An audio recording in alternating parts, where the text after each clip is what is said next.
3 கூடுதல் காவல் கண்காணிப்பாளர்கள், 5 துணை கண்காணிப்பாளர்கள், 18 ஆய்வாளர்கள், 75 உதவி ஆய்வாளர்கள், ஆயுதப்படை காவலர்கள் உள்ளிட்ட 515 காவலர்கள் கரூர் மாவட்டத்திலிருந்து பாதுகாப்பு பணியில் ஈடுபடுத்தப்பட்டு இருந்தனர்.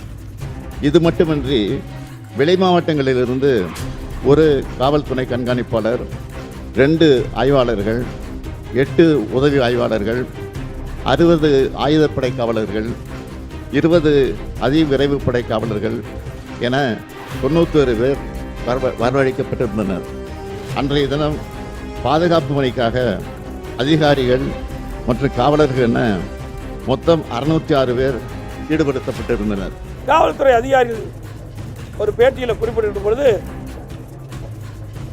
தமிழக வெற்றி கழகம் கரூரில் மக்கள் சந்திப்பு கூட்டத்தில் 500 காவலர்கள் பாதுகாப்பு பணியில் ஈடுபட்டிருந்தனர். அப்படி தொலைக்காட்சியில் நான் பார்த்தேன், ஊடகத்தில் பார்த்தேன்.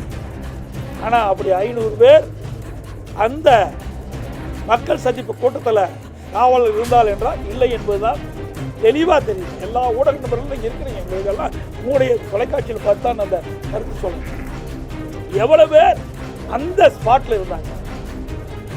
இந்த மக்கள் சந்திப்பு கூட்டத்தில் தமிழக வெற்றி கழக தலைவர் பேசுகின்ற பொழுது எவ்வளவு காவலர் அந்த இடத்துல இருக்காங்க.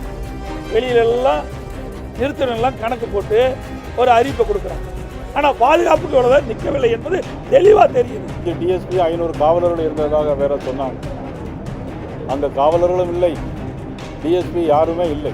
இருந்திருந்தால் இந்த சம்பவம் கூட நடந்திருக்காது. அது மட்டும் இல்லை, எதிர்கட்சிகளை குரல்களை நசுக்கிற மாதிரி காவல்துறையும் முதலமைச்சருடைய அறிவுரையின் பேரில் காவல்துறை செயல்படுகிறது.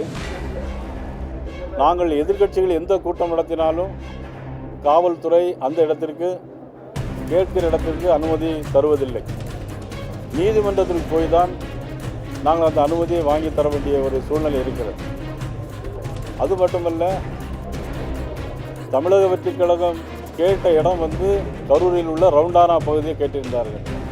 அதில் தான் எதிர்க்கட்சி தலைவரும் பேசியிருந்தார், முதலமைச்சரும் அதிலே தான் பேசியிருந்தார்கள், திமுகவை சேர்ந்தவர்கள் அதே இடத்தில் தான் பேசினார்கள்.